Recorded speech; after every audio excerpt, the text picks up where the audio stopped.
ఎన్టీఆర్ సినీ వజ్రోత్సవాలపై TDP ప్రధాన కార్యదర్శి TD Janardhan విలేకరుల సమావేశం నిర్వహించారు. ఎన్టీఆర్ సినీ ప్రస్థానం మొదలై 75 సంవత్సరాలు పూర్తయిన సందర్భంగా వజ్రోత్సవాలు నిర్వహిస్తున్నట్లు జనార్దన్ తెలిపారు.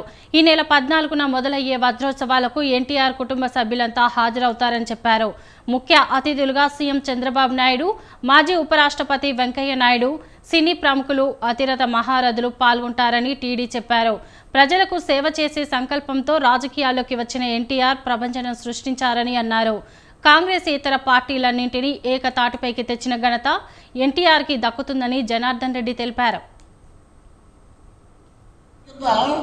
పెట్టుబడి లేకుండా నీళ్లు వస్తున్నాయి. మరి అప్లాంట్స్లో మెట్ట ప్రాంతాల్లో మాకు బావులు బోర్లు ఉంటే మోటార్లు పెట్టుకుంటే తడిసి మోపెడు బిల్లు వస్తుంది, ఎట్లా? వెంటనే స్పందించాడు అన్నగారు. 50 రూపాయలకి ఆస్పవర్ విద్యుత్ ఇస్తా బ్రదర్, మీరు రాత్రి పగల సంవత్సరం అంతా నడుపుకోండి మోటార్ అంటే. దాంతో హెచ్పికి 50 రూపాయలకి ఇస్తే మొత్తం రైతుల ఇళ్లలో ఎన్టీ రామారావు గారి ఫోటోలు వెలిసినాయి. ఎంత ఊరటండి బాబు!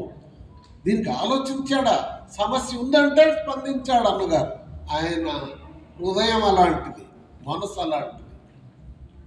అట్లే పేద పిల్లలకి, విద్యార్థులకి ఎక్కడా చదివించాడు. ఆ రోజుల్లోనే 40 ఏళ్ల నాడే గురుకుల పాఠశాలలు పెట్టి చదివించాడు పేద పిల్లల్ని.